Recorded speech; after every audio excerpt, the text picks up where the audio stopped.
Jack had been traveling for weeks through space. Moving from one cargo job to another, his ship was small, his credits were almost gone, and all he wanted now was a warm meal and a place to sleep. When his vessel docked at the bustling Orion trade station, he thought it would be just another stop in a long, lonely journey. He stepped into the crowded market area, the air filled with strange smells from dozens of alien worlds. Merchants shouted to advertise glowing fruits, steaming bowls of soup, and mysterious gadgets. Jack's eyes scanned the stalls, looking for something cheap to eat.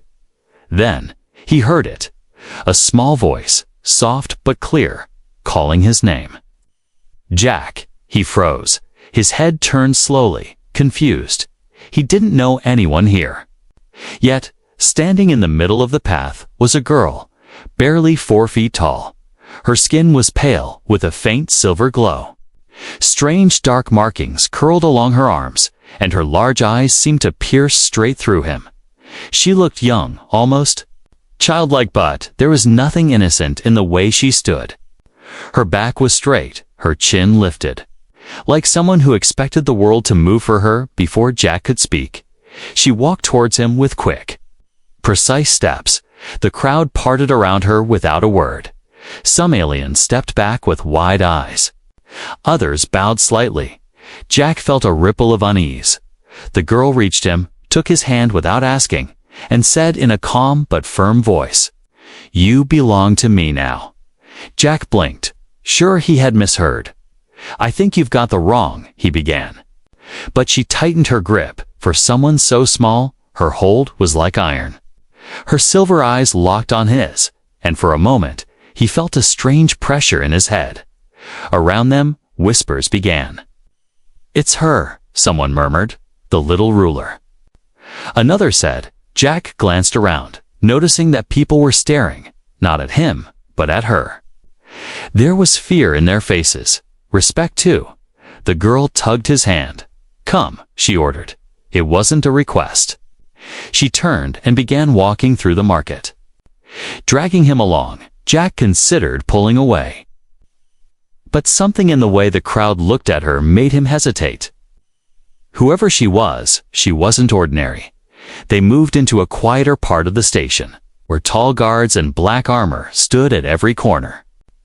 The guards didn't stop them, didn't even question her. Instead, each one saluted as she passed.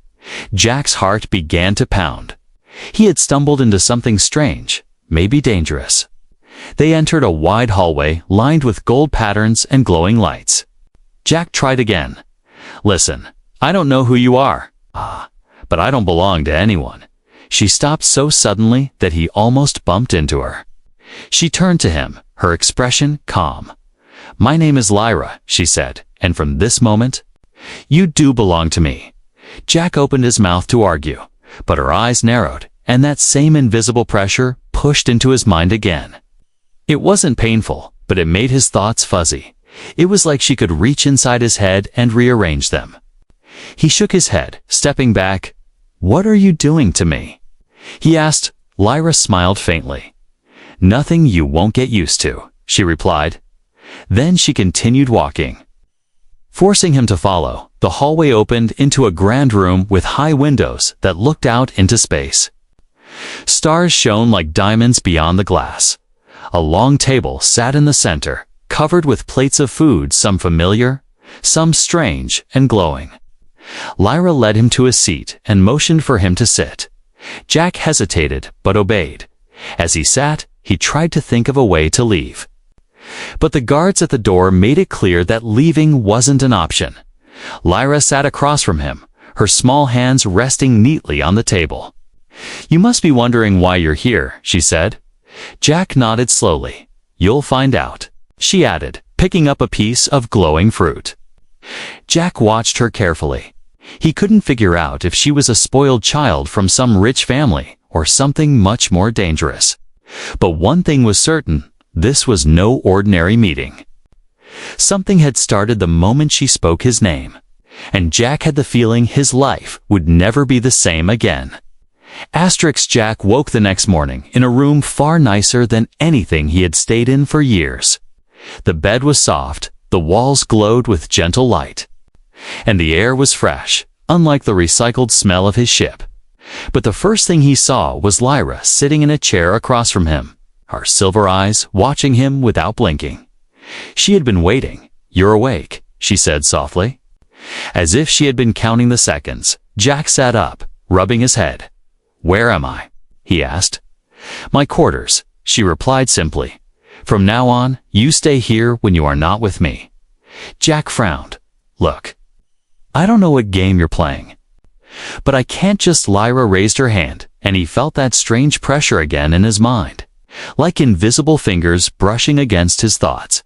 His words caught in his throat, and he found himself silent. "I will explain," she said, standing up and walking toward the window. Beyond the glass, ships moved like tiny insects. Docking, leaving, trading, she spoke without turning around.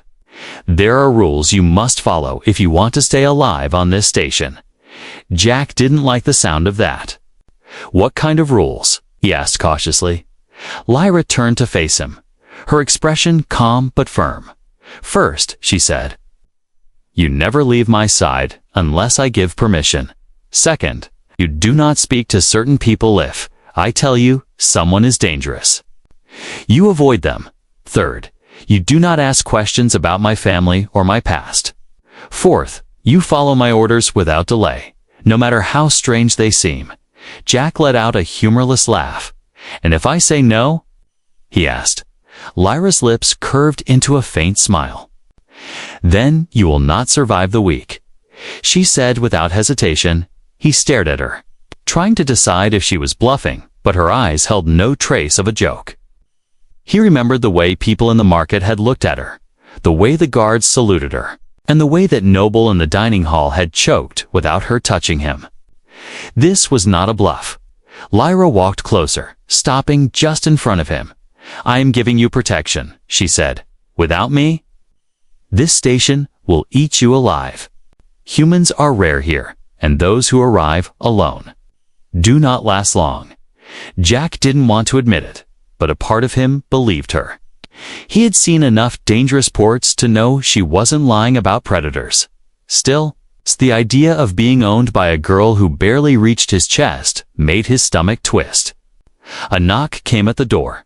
One of the tall armored guards entered, speaking in a low voice to Lyra. She listened, then nodded. The guard left without looking at Jack. Lyra turned back to him. "Get dressed," she said. "We have a meeting." Jack shook his head. "No," he said. "I'm not going anywhere until you explain what I'm caught up in."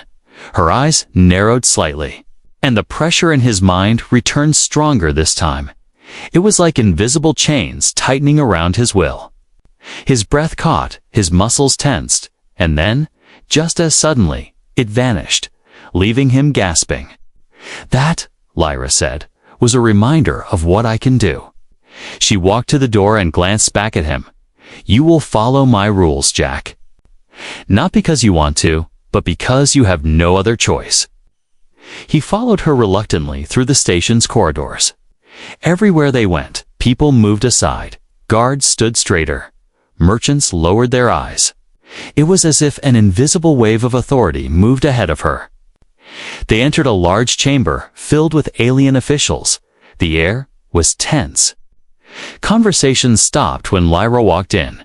She guided Jack to stand beside her as if he were part of her retinue. One tall alien with scales of deep red stepped forward. "Is this the human you brought here?" he asked in a slow, rumbling voice.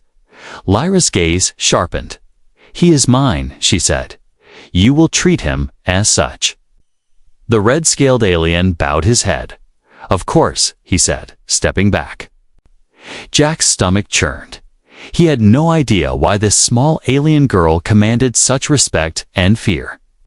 But one thing was clear: refusing her would be more dangerous than obeying. When the meeting ended, Lyra led him back. "Remember the rules," she said as they walked. "If you follow them, you will be safe. If you break them—" She didn't finish the sentence. She didn't need to. Jack's mind raced. He didn't trust her, but for now, he would have to play along. still. He couldn't shake the feeling that he had just stepped into a web, and the one holding the threads was a 4-foot-tall alien girl who controlled everything he did. Jack had been on the station for only 2 days, but it already felt like a different world. Everywhere he went with Lyra, eyes followed them. Not curious eyes, fearful eyes. He noticed how big and dangerous-looking aliens would lower their heads. When she passed, some even stepped back as if her shadow might burn them. It made no sense. She was small, delicate, and didn't carry any visible weapons, yet. She was treated like someone who could destroy them with a single thought that morning. Lyra took Jack to a wide balcony overlooking the central hangar. Below, ships came and went, hauling cargo, passengers, and strange creatures in cages. "Watch," she told him, resting her small hands on the rail. Jack didn't understand what she meant until he saw a group of alien smugglers arguing near a docking bay. Their voices rose. One drew a knife. Before the blade could strike, the smuggler froze mid-motion, his eyes going wide in terror. Jack glanced at Lyra. Her silver eyes glowed faintly. Her lips didn't move. Her hands stayed on the rail, but the smuggler dropped his weapon and fell to his knees. Shaking, within moments, station guards arrived and dragged him away.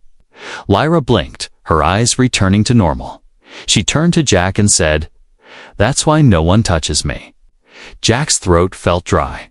"What did you do to him?" he asked. Lyra tilted her head. "I reminded him of his place," she said calmly, "and now he will never cross me again." He wanted to ask more, but something in her tone warned him not to as they walked away from the balcony. Jack noticed the guards at the doors gave him a small nod of respect. It was strange. He hadn't done anything, but standing beside her seemed to make him untouchable. Later that day, Jack decided to test something, while Lyra spoke with an official. He slipped away into one of the lower markets. The air there was heavier. The smell of rust and oil mixing with stale food. Traders called out prices, and suspicious eyes followed him. Within minutes, 3 large aliens blocked his path. "You're a long way from home, human," one of them growled. Jack stepped back. "I'm just looking around," he said. The alien's lips curled in two. "A sneer, looking costs extra down here," he said, taking a step closer before Jack could move. A familiar voice spoke from behind him. "Step away from him." Lyra's tone was calm, but the 3 aliens immediately froze. Their eyes widened. They stepped back as if she had pointed a weapon at their hearts. "Forgive us, Lady Lyra," one stammered. "We didn't know he was yours." Lyra's gaze was cold. "You do now," she said. Her eyes glowed faintly, and the aliens dropped their heads before backing away into the crowd. Jack turned to her. "How did you even know?" "I was here." She gave him a small smile. "I always know where you are," she said. Then she began walking away, expecting him to follow. Jack did, his mind spinning. If she could track him anywhere on the station and stop trouble without lifting a finger, what else was she capable of? That night, Jack couldn't sleep. The room was quiet, but the weight of what he had seen stayed heavy in his thoughts. He had been around dangerous people before: pirates, smugglers, bounty hunters, but none of them had made him feel this. Powerless. Lyra didn't need muscle. She didn't need a weapon. She was the weapon. The next morning, Jack woke to find a small package on his bed. Inside was a sleek wristband made of black metal. It hummed faintly when he touched it. Lyra entered the room moments later. "Wear it," she said. Jack frowned. "Why?" "It will keep you alive," she replied. "And it will remind you of the rules." Jack hesitated. "What does it do?" She smiled faintly. "You'll find out if you break them." He slid the band onto his wrist. It fit perfectly, too perfectly, when he tried to take it off. It wouldn't budge.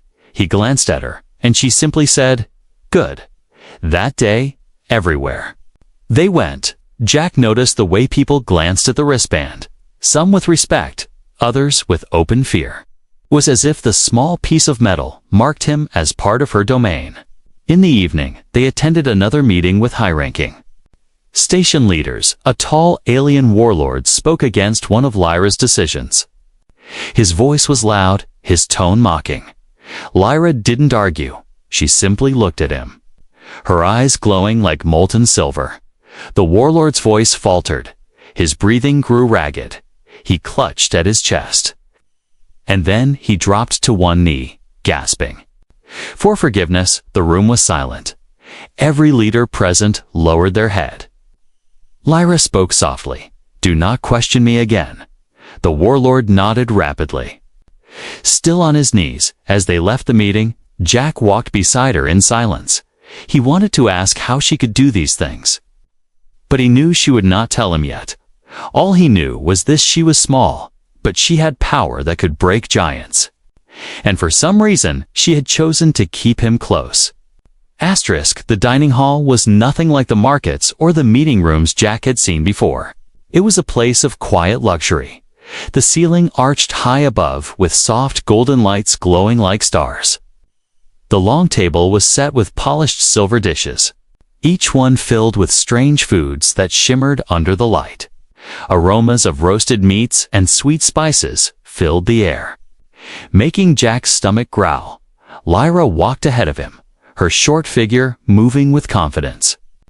Guards in black armor stood at the edges of the room, their eyes following her every step. At the far end of the table, alien nobles sat waiting. They were tall, finely dressed, their skin covered in jewels and embroidered cloth. Each one carried themselves with the weight of influence. But Jack noticed something else when Lyra entered. Every conversation stopped. She took her seat at the center of the table as if it were her throne, and gestured for Jack to sit beside her. He obeyed. Feeling the eyes of the nobles on him, some looked curious, others looked annoyed. The air felt heavy, like the calm before a storm. The first course was served thin slices of blue fruit that glowed faintly in the dim light. Jack hesitated before taking a bite. It was sweet, almost too sweet. Lyra didn't eat much. Instead, she watched the others, her silver eyes calm but sharp. One of the nobles, a tall alien with deep green skin and golden rings on every finger, leaned forward. "So, this is the human," he said in a slow, mocking voice. "The one you keep so close." Lyra didn't answer right away. Instead, she picked up her cup and took a small sip of the shimmering drink inside. Jack felt the noble's gaze shift to him. "Tell me, human," the man continued, "does she keep you as a pet or as a servant?" A few quiet chuckles spread around the table. Jack's jaw tightened, but before he could respond, Lyra set her cup down with a soft click. Her eyes locked onto the nobles. The glow in them was faint at first, but it grew brighter. The noble's smug smile faltered. His hand twitched as he reached for his drink, but his fingers stopped halfway. His breathing changed, quick and shallow. Jack watched in shock as the man's throat tightened. His eyes widened with panic. A soft, choking sound escaped his lips. The other nobles froze, none daring to move. The only sound in the room was the faint hum of the lights above. Lyra didn't raise her voice. She didn't make a scene. She simply leaned back in her chair and said, "Respect is not optional." The noble's face turned pale green as he gasped. His golden rings clinked together as his hands trembled. "I apologize," he croaked. Lyra tilted her head slightly. The glow in her eyes faded, and the man collapsed back into his seat, clutching his cup as if it might save him. No one else laughed after that. The rest of the dinner continued in uneasy silence. Jack's appetite had vanished. He kept glancing at her, wondering if she realized how dangerous she seemed or if she simply enjoyed it. Between courses, a short, stocky alien tried to change the mood, speaking politely to Jack about Earth. Jack answered cautiously, keeping his words simple. But every time someone addressed him, they glanced at Lyra first, as if checking for permission.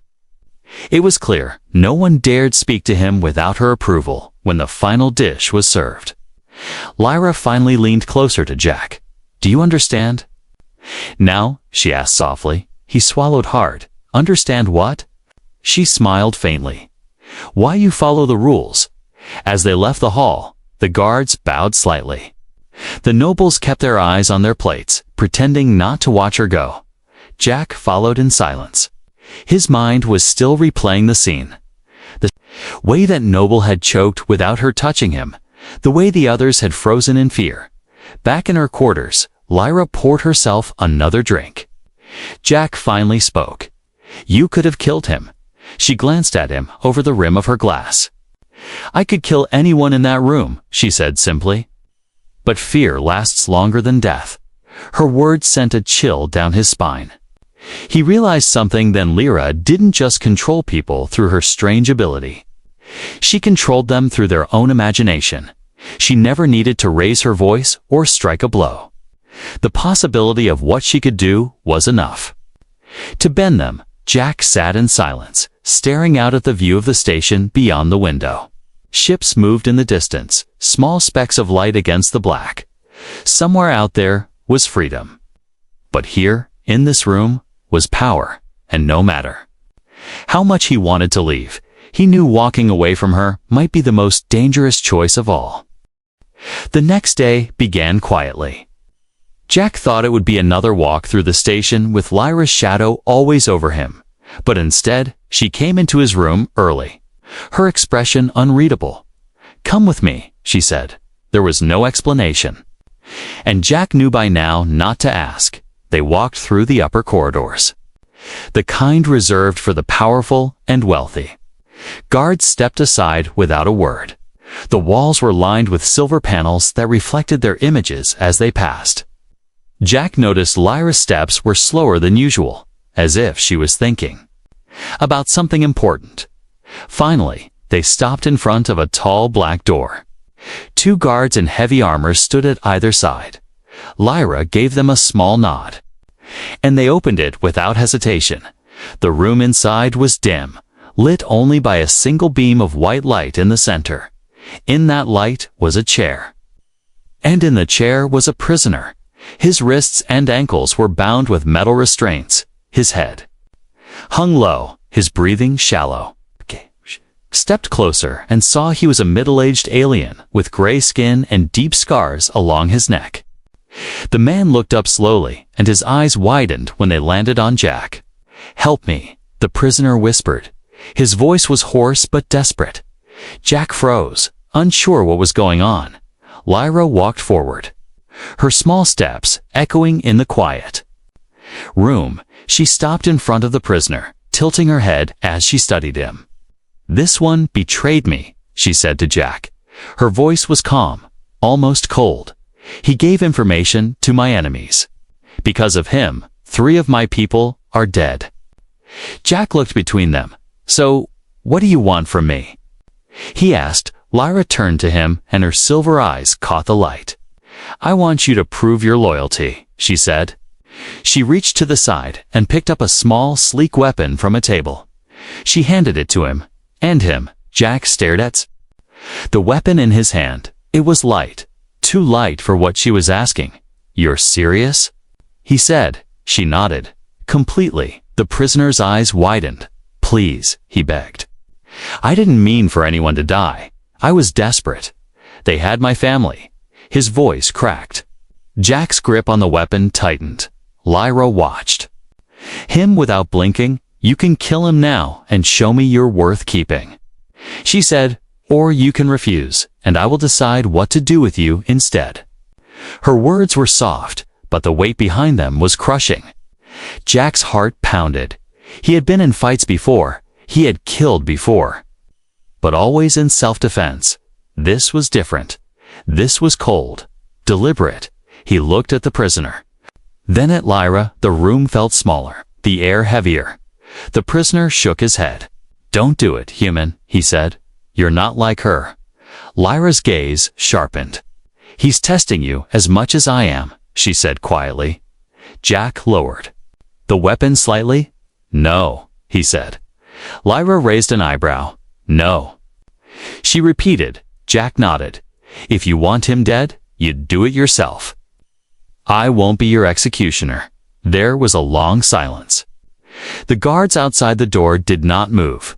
The prisoner's breathing slowed. Lyra stared at Jack for a long time. Her expression didn't change, but something in her eyes shifted. Then, without warning, she stepped closer, placed her small hand on his shoulder, and whispered, "Good." Jack blinked, confused. "Good?" he asked. She nodded. "I needed to know." She turned away from him and walked to the prisoner. Her eyes glowed faintly. The prisoner stiffened in his chair, his mouth opening in a silent scream. But then Lyra stopped. The glow faded. She looked back at Jack. "He will live. For now," she said. As they left the room, Jack's mind was spinning. So that was a test? He asked. Lyra glanced at him. "Everything is a test." She replied, "And you passed." He didn't know whether to feel relieved or worried. Part of him wondered if she had already known what his choice would be. Another part feared what the next test might be. Back in her quarters, Lyra poured 2 glasses of a pale drink. She handed one to him. "Drink," she said. Jack hesitated, but took a sip. It was sweet with a sharp aftertaste. "You didn't have to test me like that," he said quietly. She smiled faintly. "I had to know if you would kill when I asked. And more importantly, if you would refuse," she said. "Some people are only useful if they obey. Others are only useful if they resist." Jack didn't know which category she had placed him in, but he knew one thing: his life here was going to be anything but simple. And in that moment, he wasn't sure if surviving meant keeping her trust or avoiding it. The station was quieter than usual that night. The usual hum of voices in the market was gone, and the halls near Lyra's quarters seemed almost empty. Jack sat near the window in his room, watching ships drift past like silver fish in the black ocean of space. His mind kept replaying the test from the day before. The look in Lyra's eyes when he refused, and the strange satisfaction in her voice when she said he had passed. He heard the door slide open behind him. He didn't turn, couldn't sleep either. He asked. Lyra's light footsteps moved closer. "I wasn't sleeping," she said. Her tone was softer than usual, almost distant. She came to stand beside him, looking out at the same view. For a while, they were both silent. Then, without warning, she said, "Do you know how old I am?" Jack glanced at her. "I don't know. 20? 25? She smiled faintly. 62. Jack blinked. "You're lying?" he said. Lyra shook her head. "My species ages differently. We remain small, our faces young, but our minds grow sharper with each year." She turned her gaze back to the stars. "I have ruled this station from the shadows for more than 30 years. Jack stared at her. "Ruled?" he repeated. "From the shadows." Lyra nodded. "Not as a queen with a crown, not as a governor with a public title. But nothing here happens without me knowing. No deal is made, no ship leaves, no cargo is moved unless I allow it." Jack tried to process that. "So all those people bowing, all the fear, it's because they know you control everything." She gave a small laugh. "It's because they know I can take everything from them if I wish." For the first time since meeting her, Jack saw something in her face that wasn't confidence or control, it was weariness. "Power is not just about ruling," she said quietly. "It's about protecting. This station is full of predators, and someone has to make them afraid to bite." Jack leaned back in his chair. "And me? Where do I fit into this?" he asked. Lyra's silver eyes turned to him. "You remind me of someone," she said. "A human who saved me a long time ago." Jack frowned. "Saved you?" She nodded slowly. "When I was young, truly young, barely past childhood, my family was attacked by a rival faction. They wanted control of my father's trade routes. My guards were killed, my parents taken. I was left to die in an abandoned docking bay. Her voice grew quieter. A human found me there. He was a pilot, just passing through. He had no reason to help, but he did. He smuggled me off the station, hid me from my enemies. He taught me things: how to see danger before it strikes, how to survive among liars and killers. Jack listened without interrupting, and then he asked. Lyra's gaze lowered. He was caught trying to protect me. They killed him. I came back here years later, stronger, smarter. I took the station piece by piece until it was mine. But I never forgot the human who gave his life for me. The room was silent, only the faint hum of the station filling the space. Jack finally spoke. So that's why you keep me close, because I remind you of him.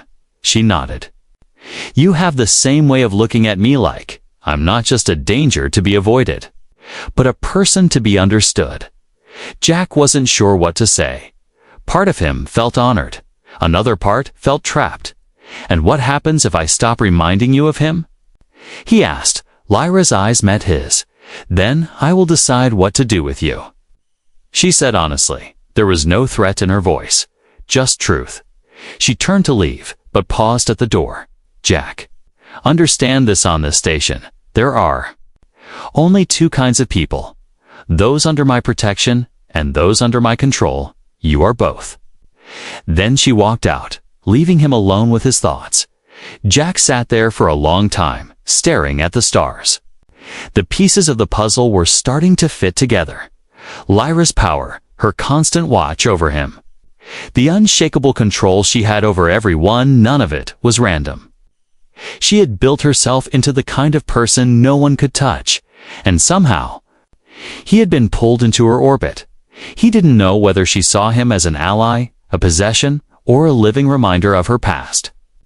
But he did know one thing: if he stayed, his life would never belong entirely to him again. The alarm sirens cut through the quiet of the night. Red lights flashed along the ceiling, and the deep rumble of the station's defense systems coming online shook the floor. Jack jumped from his bed, pulling on his boots. Before he could reach the door, it slid open, and Lyra stood there, calm, but with a sharp focus in her silver eyes. They're here, she said simply. Jack didn't need to ask who. He had heard the rumors: arrival warlord, one of the few who dared to challenge Lyra's control, had been gathering a fleet. Now they had arrived. She turned and began walking quickly down the hall, and Jack followed. What's the plan? He asked. To win, she replied, as if that were the only answer possible. The command room was a flurry of movement. Guards and officers shouted reports. Holographic displays showed enemy ships closing in on the station. Lyra walked straight to the central console, and the noise in the room died instantly. All eyes were on her. Seal the outer docks, she ordered. Power the shields to full and redirect energy from the lower markets. Her voice was calm, controlled, but Jack could feel the tension in the air. One officer stepped forward. Lady Lyra, they demand your surrender, he said. Lyra's lips curved into the faintest smile. Then they will be disappointed. She turned to Jack. Go to the observation deck. Stay out of the way, she said. He shook his head. No, I'm staying here. She studied him for a moment, then nodded. The enemy fleet appeared on the main screen, dark. Heavy ships bristling with weapons. Their leader's face flickered to life on the CUM display, a tall alien with jagged horns and eyes like molten stone. Lyra, he growled. Your reign ends tonight. Lyra didn't flinch. You've brought enough ships to make yourself feel brave, she said, but not enough to win. The warlord laughed. We'll see. The screen went dark, and seconds later, the first blast slammed into the station's shields. The room shook. Lights flickered. Jack grabbed the edge of the console to keep his balance. Lyra didn't even look up from the tactical display. Target their flagship, she ordered. Fire on my mark. For 20 minutes, the battle raged. Enemy ships circled like predators. The station's defenses answered with precise strikes. But Jack could see the shields were weakening. The officers' voices grew sharper.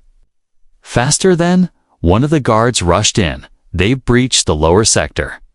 He shouted. Jack's heart sank. That was where civilians lived. Send my personal guard. Lyra said instantly, no one touches my people.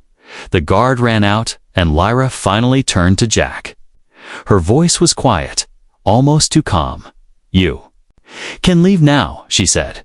Your ship is fueled and waiting if you go now.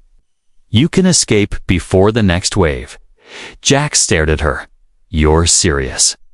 She nodded. I will hold them off. This is my fight, not yours. He hesitated. His mind flashed through the weeks he had spent under her watch, the moments of control, the tests, the strange bond they had built. She had pulled him into her world without asking. But now, for the first time, she was giving him the choice to walk away. The floor shook again as another blast hit. Sparks rained from an overhead console. Smoke curled in the air. Jack looked at the door that could lead him to freedom. Then, back at Lyra. No, he said finally. If this is your fight, then it's mine too. Lyra's silver eyes met his, and for a second, something unspoken passed between them. She didn't smile. But there was a flicker of something in her gaze. Respect. Maybe gratitude. She turned back to the console. Then stand with me, she said. The battle reached its peak. Enemy ships tried to press in closer, but Lyra's commands turned the station's defenses into a trap at the perfect moment. She ordered all reserve power to the forward batteries. The station's guns roared, and the enemy flagship took a direct hit.